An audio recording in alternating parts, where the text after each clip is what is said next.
The mess hall smelled of reheated food and the faint metallic tang of cleaning supplies. Conversations echoed off the steel walls, punctuated by the occasional clang of trays and silverware. But amid all the noise, one figure stood quietly, almost invisibly, at the far end of the room.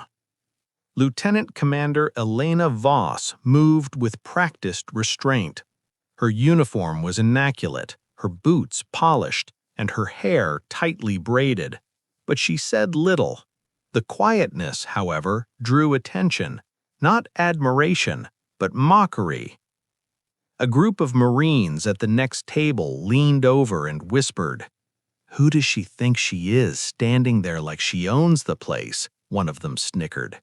"She's probably never fired a shot in her life," another added, loud enough for a few heads to turn. The laughter spread. Whispers turned to chuckles, chuckles turned to snorts.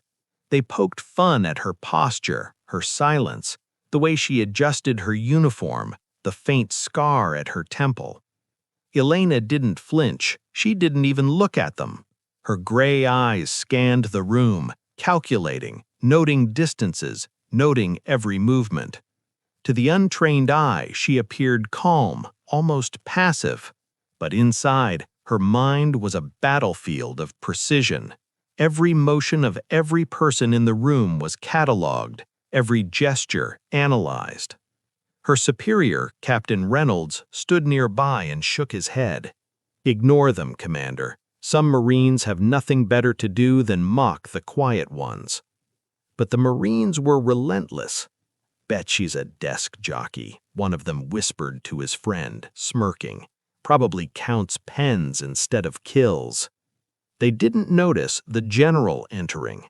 General Harrison, a man whose reputation alone could silence an entire base, stepped through the doorway. His presence was commanding, magnetic. Conversations faltered, laughter died mid-word. His eyes scanned the room, landing briefly on the quiet woman. Something about her posture, her stillness, the subtle tension in her shoulders caught his attention.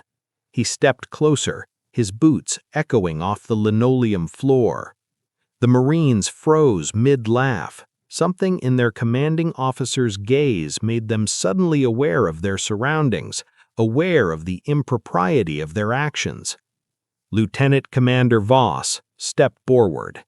Elena obeyed, moving smoothly, her boots clicking against the floor in precise rhythm. The room seemed to hold its breath. "Do you understand why respect is earned, not assumed?" the general asked. "Yes, sir," Elena replied, her voice calm but unwavering.